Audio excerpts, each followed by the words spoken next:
పంచభూత లింగాల్లో ఒక్కటైన పృథ్వీలింగం వెలిసిన పరమ పవిత్రమైన క్షేత్రం కంచిలోని ఏకాంబరేశ్వర ఆలయం. ఇది తమిళనాడులో కాంచీపురంలో అయితే ఉంది. ఇక్కడ స్వామివారు మట్టితో చేసిన లింగ రూపంలో అయితే దర్శనమిస్తారు. ఈ ఆలయంలో 3500 నాటి మామిడి చెట్టు వృక్షం అయితే ఉంది. నేనైతే చూపిస్తా. ఇప్పుడు ఆ మామిడి వృక్షానికి వెండి తొడుగు అయితే వేసి భద్రపరుచున్నారు సగం వరకు. ఆ మామిడి చెట్టుకు ఒక్కొక్క కొమ్మకు ఒక్కొక్క రకమైన పండ్లయితే కాస్తాయని చెప్తారు. ఒక్కొక్క పండు ఒక్కొక్క టేస్ట్ కూడా ఉంటుంది దానికి. ఇక్కడ రాజగోపురం అయితే 150 అడుగుల ఎత్తుతో గంభీరంగా అయితే కనిపిస్తుంది. చాలా బాగుంటుంది ఈ రాజగోపురం. ఏకాంబరేశ్వరుడు అంటే ఏక అంటే ఒకటి, ఆమ్ర అంటే మామిడి. ఒక్కటే మామిడి చెట్టు కింద వెలసిన స్వామి కాబట్టి ఇక్కడ ఈ స్వామిని ఏకాంబరేశ్వరుడు అంటారు.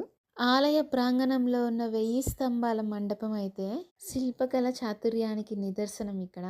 ఈ టెంపుల్ అయితే చాలా బాగుంటుంది. ఖచ్చితంగా ఒక్కసారైనా విజిట్ చేయండి కాంచీపురం వెళ్ళినప్పుడు.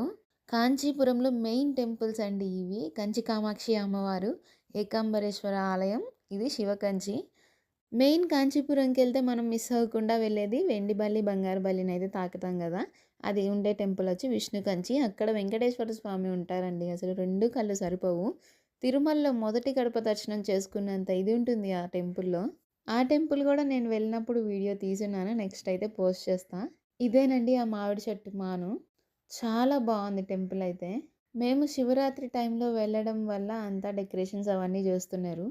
ఎంతో విశిష్ట కలిగిన ఈ ఆలయాన్ని దర్శించుకోవడం వల్ల మనశ్శాంతి, పుణ్యం లభిస్తాయని ఇక్కడ భక్తులకైతే చాలా నమ్మకం. ఇక్కడ వెంకటేశ్వర స్వామి కూడా చాలా బాగున్నారండి ఈ టెంపుల్లో. ఇదైతే టెంపుల్ కోనేరు.